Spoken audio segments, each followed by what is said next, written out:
The ship was quiet. Not the kind of quiet that came from emptiness, but the kind that came from people thinking too hard and saying too little. The ESS Horizon moved through deep space like a needle through dark cloth, steady and small against the black.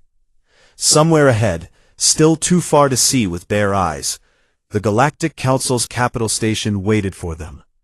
Aethys Prime, a structure so large it had its own gravity, built around a dying star by species that had been flying between worlds when humans were still figuring out fire.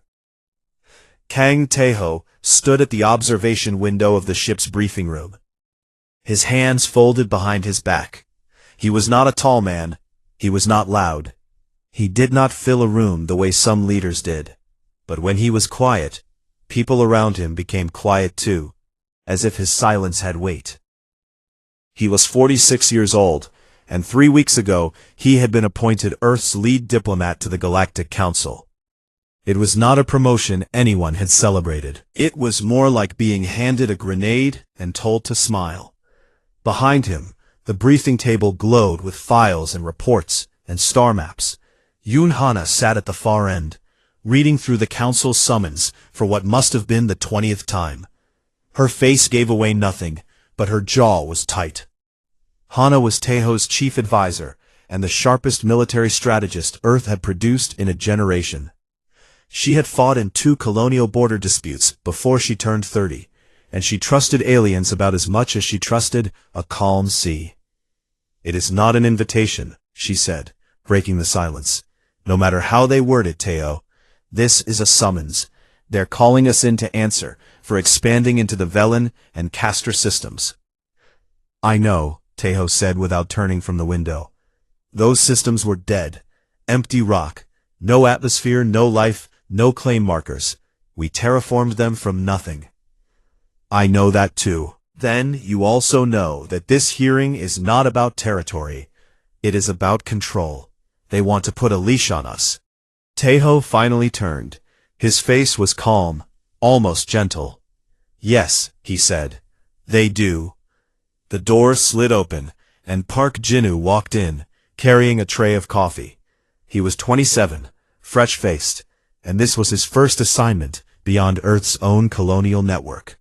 He had studied alien diplomacy at the Academy for 6 years and could speak 3 galactic trade languages. He believed in the Council, the way young men often believe in institutions they have not yet been burned by. "I downloaded the Council's cultural briefing packet," Jinu said, setting the tray down. "There are greeting protocols for 84 species. I have been practicing the Arumi hand gesture. You fold 3 fingers and extend the—" "Jinu," Hana interrupted gently. "They are not going to care about your hand gestures." Jinu paused, then sat down. He looked at Taeho. "Is it really going to be that bad?" Taeho picked up a cup of coffee. "It is going to be educational," he said, which was his way of saying yes, without killing the boy's spirit entirely. Later that evening, No Soha came to Taeho's quarters. Soha ran Earth's intelligence division aboard the Horizon. She was small, precise, and had a way of entering rooms that made you wonder how long she had already been standing there. She carried no tablet. Everything she knew lived behind her eyes. "We intercepted their communications," she said, standing just inside the door. "Not all of them. Their encryption is excellent. But enough." Taeho sat on the edge of his bed, still in his diplomat's coat. "And the vote is already decided. The containment decree has enough support to pass. 49 species in favor, maybe more. They are going to lock us into our current 12 systems. No further expansion, no new terraforming. No growth." Taeho was quiet for a long time. Then he said, "So the hearing is just theater." "Worse than theater," Soha said. "It is a ritual. They have done this before, to other young species. They drag them in, they humiliate them on the record, and then they vote. It makes the containment feel justified, legal, clean." "How many of those species survived the containment?" Soha's expression did not change, but something shifted behind her eyes. Most of them are still contained. Some of them no longer exist at all. The silence between them was heavy. Teho looked at the wall, at a framed photograph of Earth taken from orbit, blue and white and impossibly small. "Then we will make it a stage worth remembering," he said quietly. Soha studied him for a moment, then nodded once and left. The next morning, the horizon reached Aethys Prime. The station filled the observation windows like a metal moon, vast and ancient, covered in lights from 1,000 docking bays. Ships of every shape and size moved around it like fish around a reef. Teho stood with his delegation in the main corridor, all of them dressed in Earth's diplomatic black.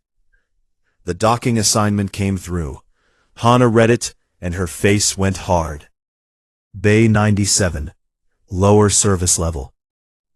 Jinu frowned. "That is a maintenance bay. That is where cargo ships dock." "That is where they want us," Hana said. "The message is clear. We are beneath them, literally."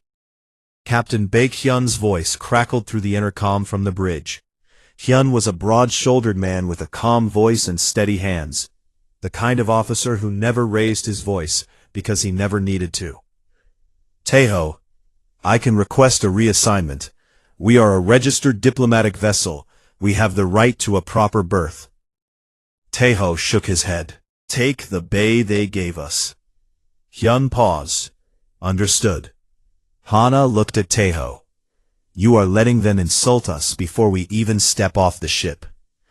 Teho adjusted the cuffs of his coat. "An insult only works if the target flinches. We will dock where they tell us to dock. We will walk where they tell us to walk. And when we reach that chamber, they will not be ready for what we say." The horizon descended into Bay 97. The lights were dim. The walls were stained.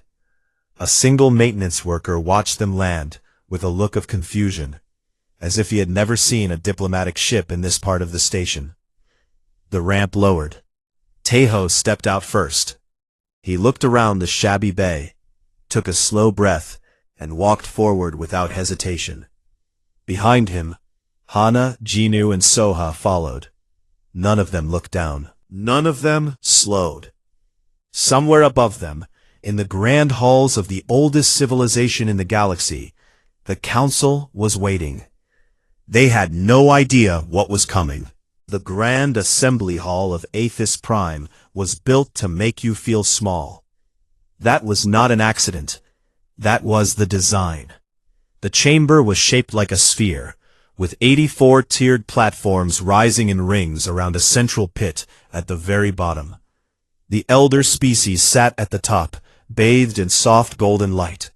The newer species sat in the middle, in dimmer rows, and at the very bottom, in the pit, there was a single platform with 5 seats and a thin podium. That was where they put humanity. Kong Teho walked down the long ramp into the pit with his back straight and his eyes forward. The ramp curved downward in a slow spiral, and with every step, the alien faces above him multiplied. Thousands of eyes watched from the rings. Some were large and dark and wet. Some glowed faintly. Some had no eyes at all, but turned sensor organs toward the humans like flowers turning toward light. The air smelled of metals and something sweet, like overripe fruit. Hana walked one step behind Teho.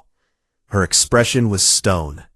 Jinu was beside her, trying very hard not to look up, because every time he did, the scale of the chamber made his stomach drop.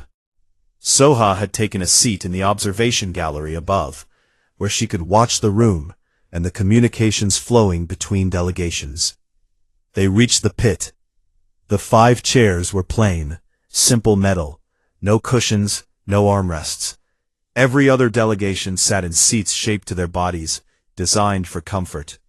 The human chairs were afterthoughts, pulled from storage. Teho sat down. He did not adjust the chair. He did not look at the others for reassurance. He placed his hands on his knees and looked straight ahead, at the curved wall of species rising above him like an arena. A deep tone rang through the chamber. The session had begun. Grand Arbiter Volmek appeared on the highest platform. He was ancient even by the standards of his species, a tall amphibian creature with pale blue-green skin that hung in folds around his neck. His eyes were golden and unblinking. He had led the council for over 300 years, and had seen species rise and fall like seasons. To him, humanity was a weather pattern, temporary, unremarkable. We open this session to address the matter of human expansion beyond sanctioned boundaries, Volmek said. His voice was deep and smooth, carried by translation systems that converted his words into every language in the chamber simultaneously. The species known as humans, originating from the Sol system, have been spacefaring for 130 standard years. They currently occupy 12 systems. They have not been granted authorization to expand further. He paused and looked down at the pit. We welcome the human delegation and offer them the courtesy of this hearing. The word courtesy landed like a stone dropped into still water, polite on the surface, cold underneath. Then the speeches began. The first delegate to speak was from a species Jinnu did not recognize, tall and thin, with silver skin that reflected the chamber's light. He spoke calmly, almost boredly, about the natural order of galactic expansion. Young species, he explained, were like children. They did not yet understand boundaries. They needed guidance. It was the Council's duty, he said, to provide that guidance, even when the child did not want it. Jinnu felt his face go hot. He glanced at Teho. Teho did not move. The second speaker was worse, a delegate from a reptilian species, whose name Jinnu could not pronounce, leaned into the podium and spoke about human biology with a tone of amusement. They live, what, 80 years? Perhaps 90, he said, and a ripple of quiet laughter moved through the upper tiers. They barely have time to understand the universe before they stop existing, and yet they wish to shape it. It is like asking an insect to govern a forest. More laughter, louder this time. A third delegate, a floating being encased in a shimmering energy field, questioned humanity's intelligence. She projected a holographic display showing Earth's history. Wars, pollution, famines, nuclear weapons, oil spills, deforestation. Image after image, like a criminal record being read aloud in court. This is the species that asks for more room, she said. They could not even care for the one world they were given. Jinnu's hands were shaking. He pressed them flat against his legs and stared at the floor. Then Delegate Rishon stood. Rishon was the representative of the Orumi hegemony, one of the most powerful elder species in the council. He was tall, armored in natural bone plating that covered his shoulders and chest like a living suit of armor. His eyes were small and sharp, and when he spoke, his voice carried the confidence of someone who had never once been told he was wrong. Let me be direct, Rishon said, and the chamber leaned in. Humanity is not simply young. Humanity is dangerous, not because of their weapons, which are laughable, not because of their ships, which are slow, but because of their nature.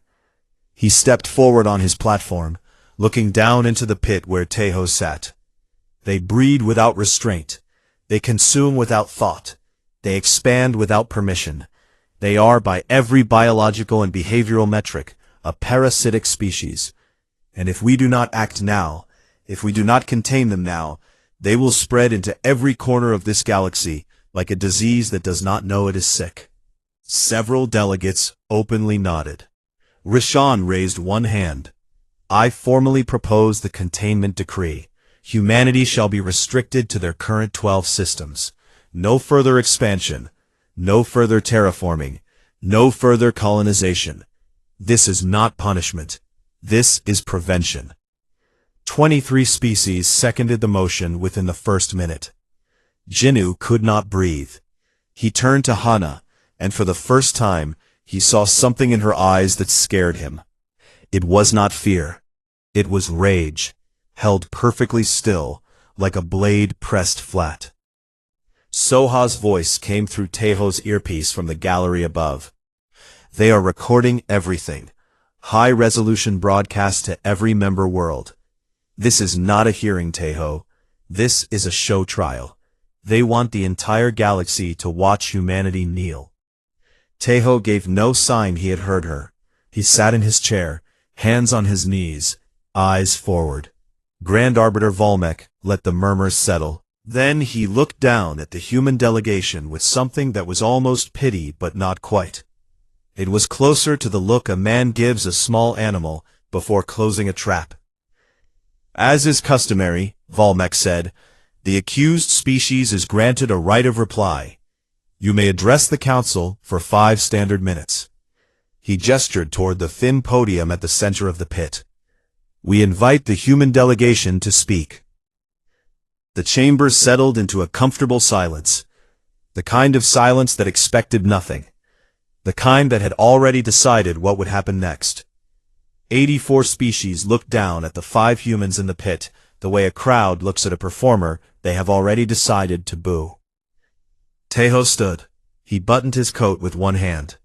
He walked to the podium. He placed both hands on its surface. And then he did something no one expected. He said nothing. He just stood there, looking up at them, and the silence began to change shape. It stopped being comfortable. It became heavy, awkward, alive. Jinnu watched him from his seat, trembling, and thought, he is going to do something none of them are ready for. 15 seconds of silence does not sound like a long time. But in a chamber full of thousands of beings who expected words, it felt like a century. Kang Taeho stood at the podium with his hands resting flat on its surface, his eyes moving slowly across the tiers above him. He was not frozen. He was not afraid. He was doing something far more dangerous than speaking. He was making them wait, and with every second that passed, the amusement in the chamber bled away and was replaced by something else.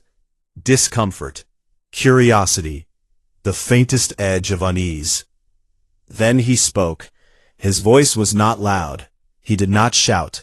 The translation systems carried his words to every corner of the hall in every language, and somehow the softness of his voice made every species lean forward just slightly to listen. You are right, Taeho said. A ripple of confusion moved through the chamber. Delegates exchanged glances. This was not how accused species replied. They were supposed to protest, beg, defend themselves with desperation. They were not supposed to agree. You are right about us, Taeho continued. Humanity is young. We have been among the stars for only 130 years. Many of your species have been here for thousands, some for tens of thousands. By your measure, we are infants. He paused. His eyes swept the upper tiers where the elder species sat in their golden light. You are right that we die quickly. The average human life is 80 to 90 years. Some of you live for 500, some for 1,000. Compared to you, we are candle flames, brief and small. Another pause. His voice remained calm, almost conversational, as if he were simply talking to a friend. You are right that our history is ugly. We have fought wars, terrible wars. We have burned our own forests, poisoned our own rivers, split the atom, and used it to kill our own kind. We have done things that we are not proud of, things that still haunt us. I will not stand here and pretend otherwise. Jinnu, sitting behind him, felt his chest tighten. He did not understand what Taeho was doing. Beside him, Hana sat perfectly still, but her eyes were sharp, watching the room. She knew. And you are right, Taeho said, turning slightly toward Delegate Rishan's platform, that we breed faster than most of you, that we spread quickly, that we are hungry for space and resources and growth. All of this is true. He let the words hang. The chamber was now utterly silent. Not the comfortable silence of before. This was a different animal. This silence was listening. But, Tejo said, and the single word changed the temperature in the room, I wonder if any of you have asked yourselves why. He straightened his back. He took one step forward, standing now at the very edge of the platform, looking up at the rings of species above him, like a man standing at the bottom of a well, speaking to the sky. You mock our short lives, but have you ever considered what a short life does to a mind? We do not have centuries to sit and think and wait. We do not have the luxury of patience that comes from knowing you will still be alive when the next star is born. Every single human being lives with a clock inside them, ticking, always ticking. And because of that clock, we do not delay. We do not wait for permission. We act. We build. We fail. And when we fail, we get up and build again, because we do not have time to stay on the ground. His voice rose just slightly, not shouting, just strengthening, like a river widening.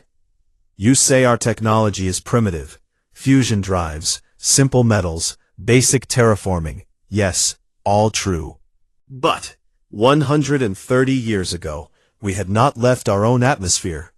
We were bound to a single world, looking up at the same stars you had already mapped. And now we are here, standing in this chamber, before you. In 130 years, we went from dirt to this. He pointed at the floor beneath his feet, at the grand chamber itself. Many of you took 5,000 years to achieve what we achieved in 130. Some of you took 10,000. So when you call our technology primitive, I ask you this. What does our speed tell you about the next century? What will we build in the next 100 years?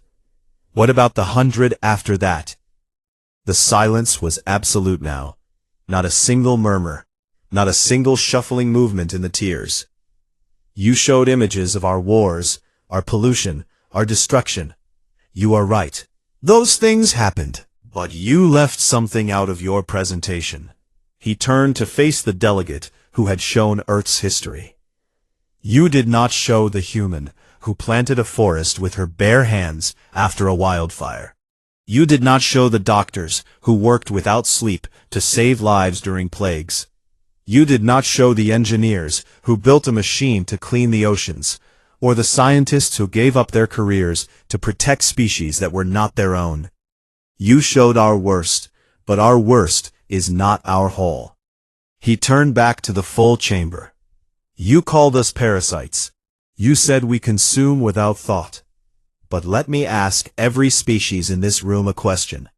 How many of you have ever taken a dead world, a world with no air, no water, no life, and turned it into a home? We have done this. Not once, not twice, 7 times. We took rocks floating in the dark and gave them blue skies and running rivers. We did not conquer living worlds. We built new ones from nothing. That is not what parasites do. Tejo then turned his gaze directly to Delegate Rishan, who sat high above on the Orumi platform. Rishan's small eyes narrowed. Delegate Rishan, Tejo said, and his voice was steady as iron.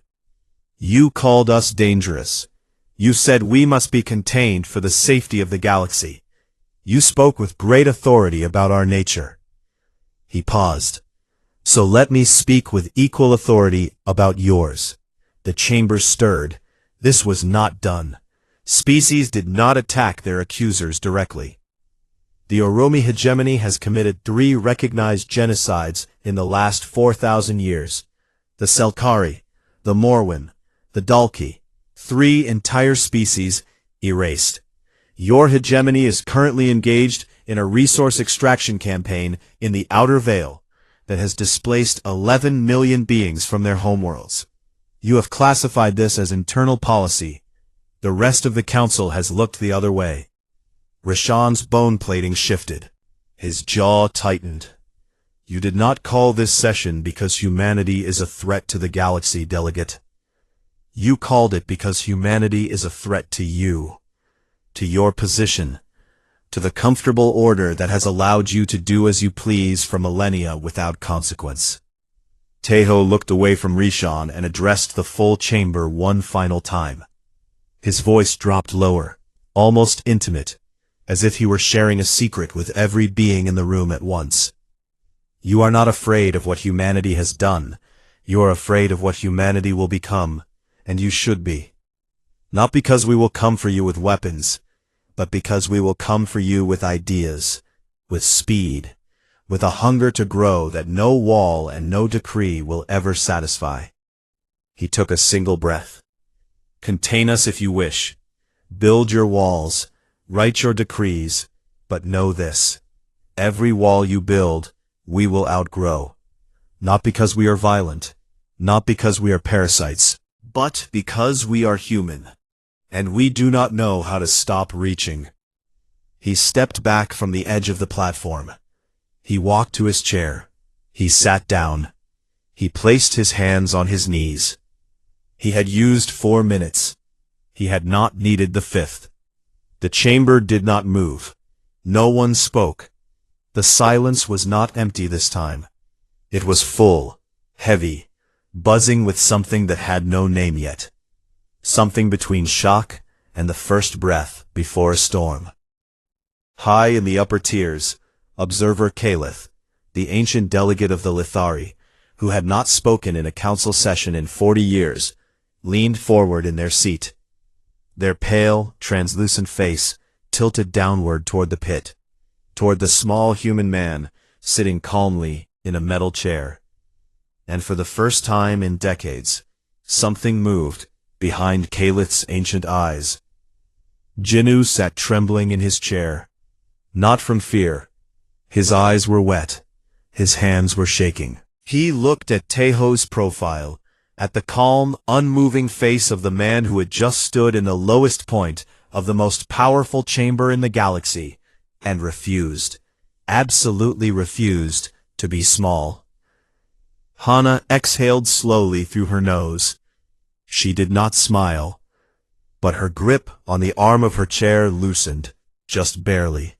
Above them the galaxy was listening, and for the first time in a very long time, it did not know what to say. The recess was supposed to last 12 hours. Grand Arbiter Volmek announced it with the same smooth authority he used for everything. But there was something different in his voice now. A crack so small most beings would not have noticed it. Hana noticed it. She had spent her life listening for cracks. The moment the chamber emptied, the real work began. Taeho walked back to the small room the council had given the human delegation. It was barely larger than a storage closet, tucked deep in the lower levels of Aethys Prime, far from the comfortable lounges where the elder species gathered to drink and negotiate. The walls were bare metal. The lighting buzzed faintly. It was designed to remind them of their place. Taeho sat down at the small table and loosened his collar. For the first time since they had arrived, he looked tired. Not defeated, just human. Hana closed the door and stood with her arms crossed. You know you just made yourself a target. I was already a target, Taeho said. Now I am a target who sent something worth hearing. Soha arrived minutes later, slipping through the door like smoke. She carried a small device in her hand, already scanning the room for listening devices. She found 2. She disabled them without a word, and then sat down. The chamber is in chaos, she said. Not the kind you can see, the quiet kind. Delegations are sending encrypted messages to their homeworlds. At least 14 species have requested private sessions with other delegations. The voting block that Rishon built is shaking. Jinnu leaned forward. Shaking how? 3 species that had committed to voting for the containment decree have gone silent. They are not confirming their vote. That is significant. In council politics, silence after a commitment is the first step toward changing sides. I have received 7 messages in the last 20 minutes, all from delegations in the middle and lower tiers. They are being careful with their words, but the meaning is clear. They want to talk. Taeho nodded slowly. Which species? Hana listed them. Some were names Jinwoo recognized from his studies. Younger species, like humanity, who had joined the council in the last few thousand years and had never held real power. Mid-tier species, who had been quietly unhappy with the elder species' control for centuries, but had never found a reason to push back. Until now. Rashan's speech was designed to unite the chamber against us, Soha said. Your speech divided it. The question now is whether the division holds long enough to change the vote. A chime came through the room's communication panel. His eyebrows lifted just slightly, which for him was the equivalent of shock. Observer Caliph has requested a private meeting, he said. Hana's arms dropped to her sides. Caliph? The Lithari delegate? They have not spoken in a session for 40 years. They are speaking now, Taeho said. He stood and straightened his coat. I will go alone. Hana opened her mouth to object, but something in Taeho's eyes stopped her. She nodded once.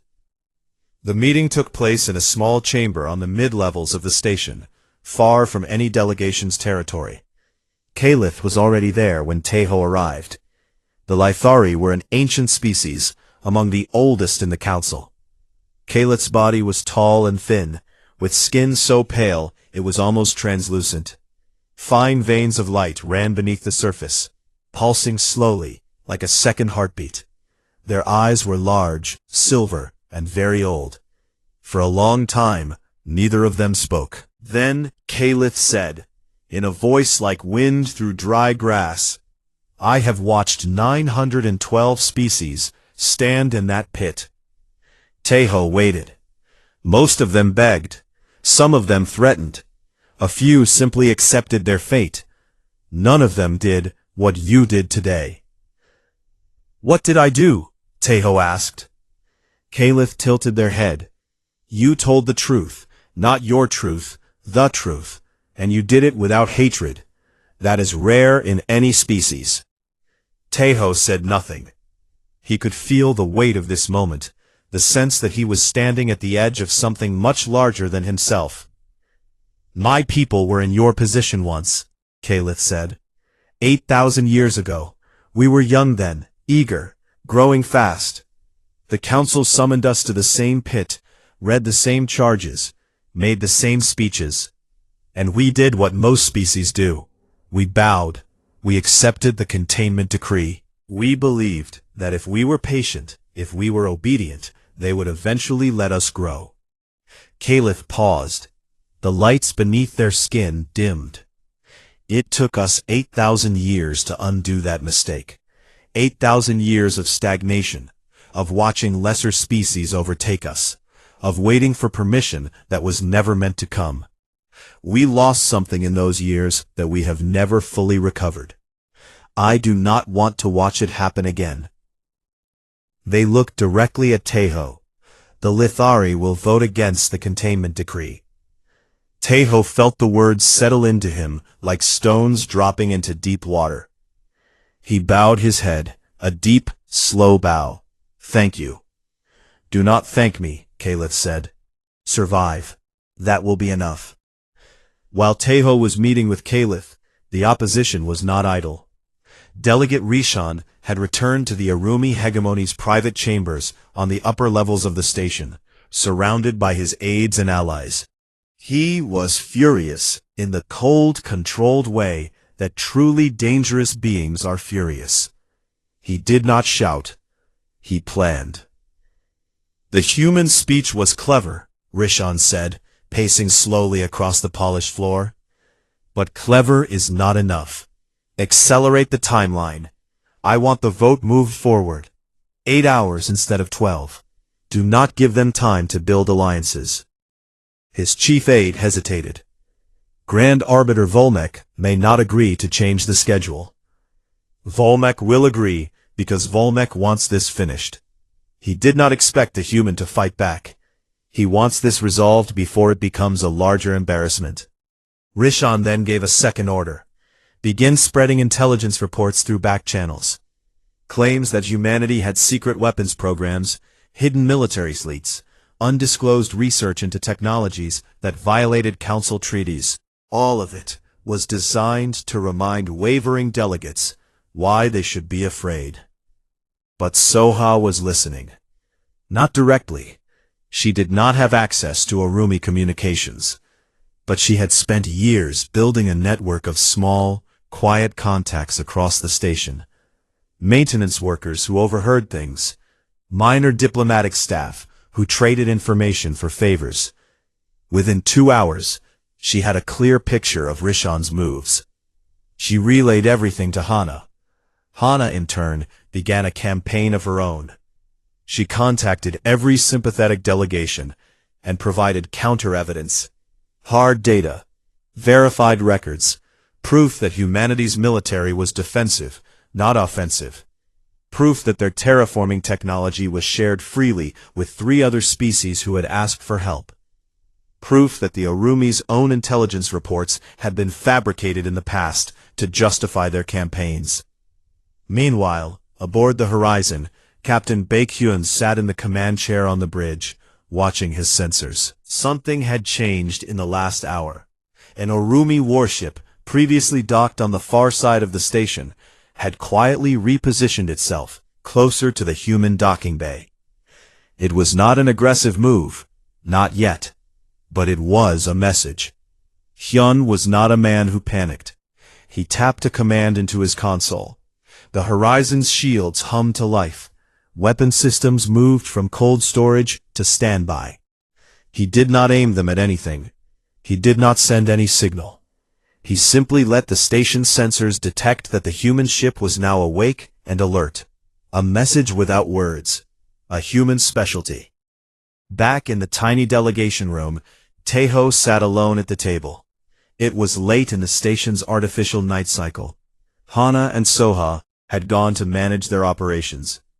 Jinu had been sent to rest, though Taeho doubted the young man would sleep. Taeho was writing, not a speech. He had learned long ago that one great speech was enough. A second would dilute the first. Instead, he was writing letters. 12 of them, by hand, on paper he had brought from Earth. Each letter was addressed to a different delegation. Each one was different. Each one spoke to that species' own history, their own struggles, their own moments of being told they were too small, too young, too different. He wrote until his hand ached. Then he wrote more. When Jinu came back, unable to sleep, he found Taeho still writing. Without a word, Jinu sat down and began translating the letters into the trade languages of each delegation. They worked through the night, side by side, in a room the size of a closet, at the bottom of a station that was older than their entire civilization. And one by one, the letters went out. The chamber felt different when they walked back in. Jinu noticed it first because he was young and his senses had not yet learned to filter out the things that experience teaches you to ignore. The air was tighter. The murmurs and the tears above were faster, sharper, like the sound of a river before it hits rapids. Something had changed overnight, and everyone in the room knew it, even if no one was willing to say it out loud. Kang Taeho walked to his seat in the pit with the same steady pace he had used the day before. Same black coat, same calm face, same unhurried steps. But Jinu could see something different in his eyes now. Not confidence exactly. Something quieter than that. Resolve. The kind of resolve that comes from a man who has done everything he can and is now ready to see what the universe does with it. Hana sat beside him, her posture rigid, her tablet hidden beneath her coat. She had not slept. None of them had. She had spent the night coordinating with 18 delegations, confirming alliances, neutralizing Rishan's disinformation, and preparing for every possible outcome, including the worst one. Soha was in the gallery again, watching the room through eyes that missed nothing. She had a single message queued to Captain Hyun on the horizon, ready to send at a moment's notice. It simply read, "Stand ready." Grand Arbiter Volmek, appeared on his platform above. He looked older today, Jinnu thought. Or maybe he had always looked that old, and Jinnu was only now seeing it. Volmek surveyed the chamber with his golden, unblinking eyes. He knew the vote was no longer certain. He had spent the night receiving reports, tallying numbers, watching alliances shift like sand in a slow wind. The comfortable majority he had counted on was gone. "The session resumes," Volmek announced. His voice was steady, but he did not waste time with ceremony. "The matter before the council is the containment decree as proposed by Delegate Rishan of the Arumi hegemony. The decree would restrict the species known as humans to their current 12 occupied systems, with no further expansion permitted. The vote will now proceed by species, in order of seniority." The chamber fell silent, not the amused silence of the day before. This was the silence of a held breath. The votes began. The first tier, the elder species, voted as expected, for containment. Their voices were firm, their votes decisive. These were the species that had built the council, shaped its rules, and maintained its order for 40,000 years. They did not change course easily, and they did not change course today. 12 elder species voted in favor. The count moved upward. The second tier was where the ground began to shift. These were the established mid-level species, powerful enough to matter, but not ancient enough to sit at the top. The first 3 voted for containment. Then the fourth species, a quiet civilization called the Rathani, cast their vote. "Abstain," their delegate said. A murmur ran through the hall. Abstentions were rare. They were a political act in themselves, a refusal to support the majority without openly opposing it. It was the safest form of rebellion, and it was only the beginning. 2 more abstentions followed, then a vote against, then another abstention. The second tier, which should have delivered a comfortable majority for containment, fractured. By the time the tier finished, the numbers were not what Rishan had promised. Jinnu watched the count on the small display embedded in his armrest. His heart was beating so hard he could feel it in his fingertips. The numbers were close. Too close. He could not tell which way it would go. These were the younger species, the smaller civilizations, the ones who had been on the receiving end of the council's condescension for centuries or millennia. They had received Teho's letters. They had heard his speech. And one by one, they spoke. Against, against, against. The count shifted. The murmurs in the chamber grew louder. Delegates in the upper tiers began talking openly among themselves, something that was considered a breach of protocol during a vote. Volmek did not stop them. Perhaps he could not. Then Observer Caliph stood. The chamber went completely still. Caliph had not stood during a vote in 40 years. The Lithari delegate rose slowly, their translucent body catching the light, the veins of soft glow beneath their skin pulsing in a rhythm that seemed almost like a heartbeat.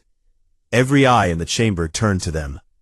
"The Lithari vote against the containment decree," Caliph said. Their voice was thin but clear, carrying across the vast space like the sound of a bell struck once in an empty room. The chamber erupted. Not in chaos, but in the controlled explosion of 1,000 whispered conversations happening at once. The Lithari had not taken a position on a contested vote in living memory. Their neutrality had been a cornerstone of council politics, and now it was gone. Volmek called for order. It took nearly a full minute for the chamber to quiet. The remaining votes came in quickly. When the final tally was displayed on the central holographic projector, the numbers were clear.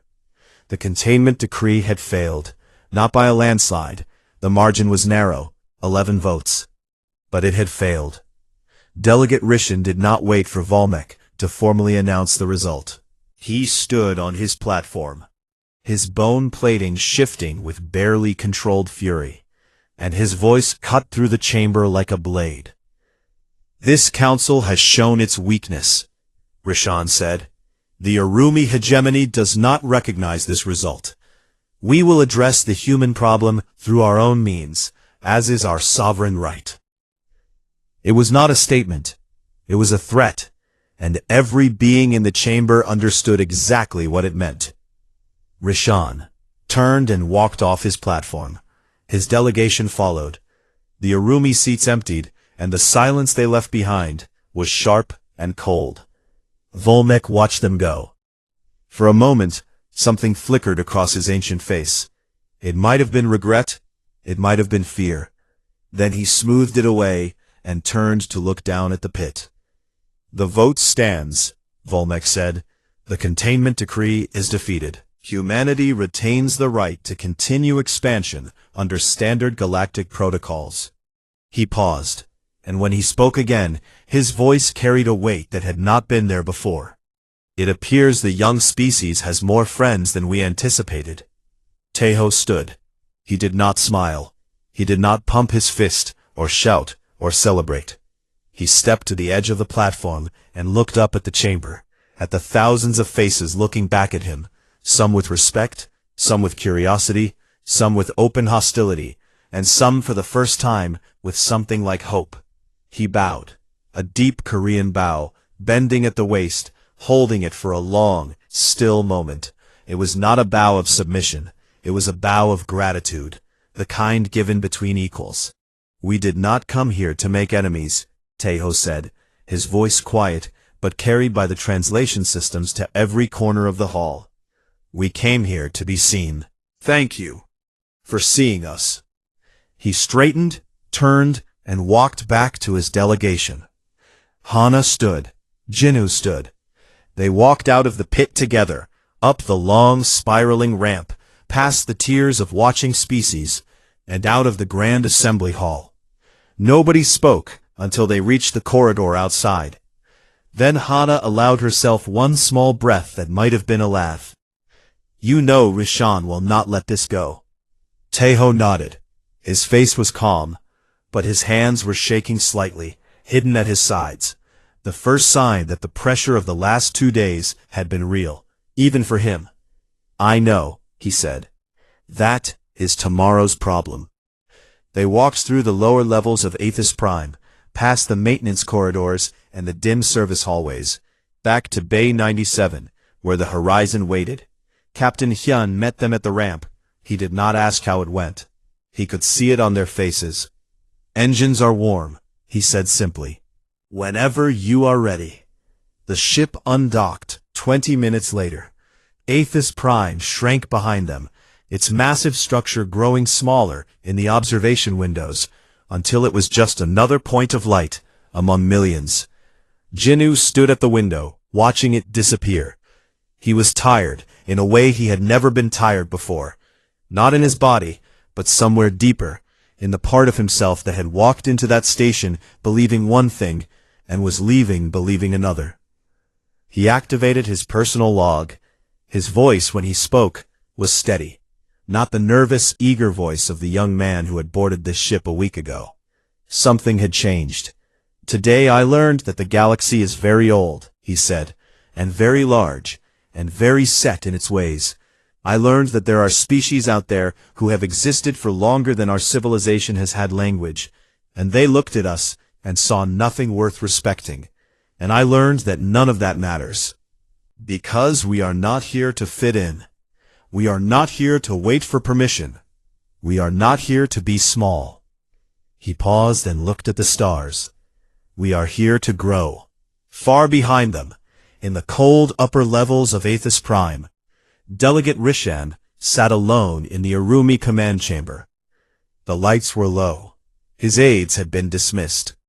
A single communication terminal glowed in front of him, connected to a secured military channel that bypassed every council monitoring system. Rishan stared at the screen for a long time. His small, sharp eyes reflected the cold blue light. Then he leaned forward and opened the channel. Begin preparations, he said. The channel closed. The screen went dark. And in the silence that followed, somewhere far away, engines began to wake.